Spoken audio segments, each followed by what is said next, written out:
Anne was careful to shield Lusia from the media exposure the vampire case was attracting. I grew closer to both sisters, especially Lusia, for whom I felt a deep and abiding fondness. She needed all the protection I could offer during this period. Highgate, 20 years ago, seethed with a terrible darkness, which had been released from the nethermost reaches of hell. A fear crept over the area, which at the end of that fateful year touched all who lived there.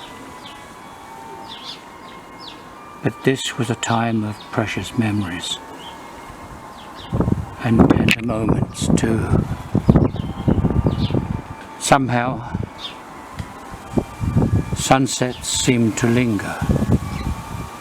Colours were brighter, and sounds more transparent in the company of Lusia. She would play her best-loved pieces of music on the piano and entrance me. She would read words from her favourite passages in books and delight me.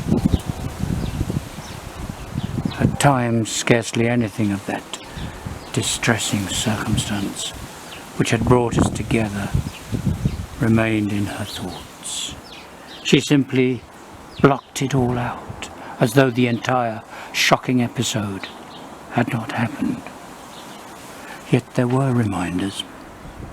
On one occasion we were strolling past a church whose pipe organ music was filling the evening air.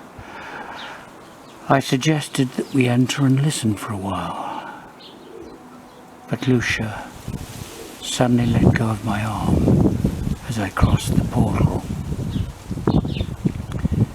She would not, could not enter. To have persisted would have undoubtedly added to her distress. So we turned away.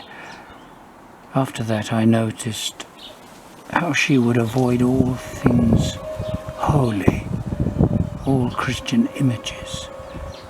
The only time that I saw her inside a church happened in January 1971, where sacred objects inside the building had been defiled by Satanists. Lusia betrayed fear in certain moments. One such incident was late at night, after listening to a Bruckner symphony. Her large green eyes glistened and grew sad. Then she started shaking as her gaze turned into a look of horror.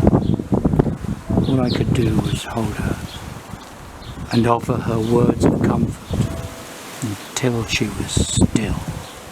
Sleep was her way of dealing with her fears. But sleep had no place it could call its own. And when she slept, she appeared so motionless as to mimic death. Later in the year, as winter asserted its icy grip, Anne and Lusia made plans to move away.